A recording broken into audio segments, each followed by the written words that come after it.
তোরে পুতুলের মতো করে সাজিয়ে হৃদয়ের কোঠরে রাখবো, আর হৃদয়ের চোখ মেলে তাকিয়ে সারাটি জীবন ভরে দেখবো। এই উল্লু বিল্লি ঠাস ঠাস তোর প্রেমের সর্বনাশ, তোর আমি ভালোবাসি 7 গুণা 14 মাত্রে ভুমচিকে পাম পাম, তোর প্রেমে পড়িলাম, তোর আমি প্রেমে পড়ে পাবনায় দিবস আসিলাম। আরে দিন দিন তাক তাক লোকের কথা গোল্লায় যাক, দরজাটা দেখি দূরে আমার অবাক, তুই চুপ আর আমিও চুপ, দরজাটা দেখি যা ভাবছিস তা করবো না, যা ভাবছিস তা করবো না, যা ভাবছিস তা করবো না, তোর পিঠে দেব কি। আরে ধুম ধুম তাক তাক লোকের কথা গোল্লায় যাক, আরে ধুম ধুম তাক তাক লোকের কথা গোল্লায় যাক। হ্যালো ভিউয়ার্স, আমার গানই কথা কথাই গান, সবাইকে আমন্ত্রণ এটিএন বাংলার বিশেষ আয়োজন গান ইন ফান। ইয়েস, খুবই ভালো লাগছে যে আজকে এই অনুষ্ঠানে প্রধান সিঙ্গার হিসেবে একজন লিজেন্ড হিসেবে আমন্ত্রণ পেয়েছি, এটাই আমার অনেক বড় প্রাপ্তি। হাততালি হোক। এবং এখানে শুধু আমি একা আসিনি, যারা এসছেন গানের জন্য, যারা চেষ্টা করছেন সবাই আপনারা তাদেরকে চেনেন।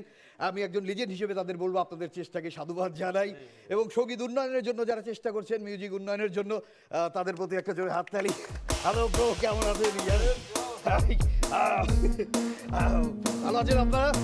ওকে, তো কেমন লাগলো এই শুরুতেই অসাধারণ গান দিয়ে শুরু করলাম? স্যার আপনি এমন ভাবে গাইলেন গানটা, আরে শুধু আমি আপনাদের তিনজনের কাছেই জানতে চাই, এই চুল আপনারা কিভাবে সামলান?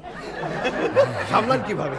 তোমার সঙ্গে আমার চুলের কিছু খানিকটা মিল আছে নিচের দিকটা। ওকে, দর্শকদের একটু জানিয়ে রাখি, অ্যাকচুয়ালি আমি আসলে এই জায়গায় আসতাম না যদি আমার বাবার কথা না শুনতাম, কারণ আমার বাবা সব সময় চাইতো যে আমি বাসায় গান না করে আমি টিভিতে গান করি, কারণ আমার বাবা টিভি দেখেন না। ওকে, আচ্ছা আচ্ছা রনি, এই যে বেশভূষা, এটা কি কি বলবো আমি, মাইকেল জ্যাকসন অর্ধেক নাকি অর্ধেক কি তুমি বলো? এটা সবকিছু মিলিয়ে এখানে আছে। Ronnie Jackson, Ronnie Jackson, yes, thank you. Okay, আপনাদের সাথে কথা হবে, আমি একটু যদি বসতে পারি। তো কেমন আছেন আপনারা বলেন? আগের মতো, আগের মতোই। গান টান কেমন চলছে? পুরনো। গান টান করেন নাকি শুধু গান করেন? শুধু গান করি, টানি না। গান টানের অভ্যাস নাই। ওকে, কাজল ভাই আপনি কেমন আছেন? আছি ভালো, আর টানের উপরেই তো গানটা হয়, বুঝছো? অনেক টান এই গানের পরে। গানটা সাব্বির ভাই, আপনার কেন হঠাৎ গানের জগতে আসলেন? আপনি অনেক লম্বা মানুষ, মডেল হতে পারতেন, ফ্যান ঠিক করার কাজ করতে পারতেন, উপরে লম্বা যেহেতু ছিল, তো কেন গানের জগতে আসলেন আপনি?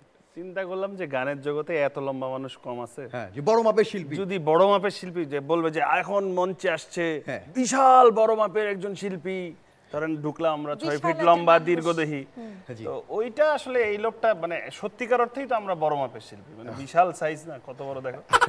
আচ্ছা, আপনি কেন গানের জগতে আসলেন বলেন? গান গাইতে কষ্ট হয় না, সবকিছু করতে আমার কষ্ট লাগে। আচ্ছা আচ্ছা, সবাইকে কেন তার প্রেমিকরা আপনার মতো করে সাজাতে চায়? ও, কেন চাই মানে আপনি কি মানে স্পেশাল কি? পুতুলের মতো করে সাজাতে চায়, হ্যাঁ চায়। শুরুতে সাব্বির ভাই আপনার মুখ থেকে এটা শুনতে চাই, এই গানটাই শুনতে চাই। হ্যাঁ, হ্যাঁ।